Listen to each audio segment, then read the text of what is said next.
In today's video, I am going to teach you how to stop pop-up ads in Google Chrome. To begin, open Google Chrome on your computer. Once Chrome is open, look in the top right corner of the browser window. You should see an icon with 3 vertical dots. After the menu opens, move down through the list and click Settings. This will open the Chrome Settings page in a new tab. Now look at the menu on the left side of the Settings page. Click Privacy and Security. After you click Privacy and Security, look toward the main area of the page. Find and select Site Settings.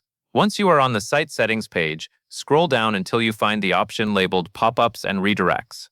When you find Pop-ups and Redirects, click it to open the specific controls for that setting. You should now see a page dedicated to pop-ups and redirects.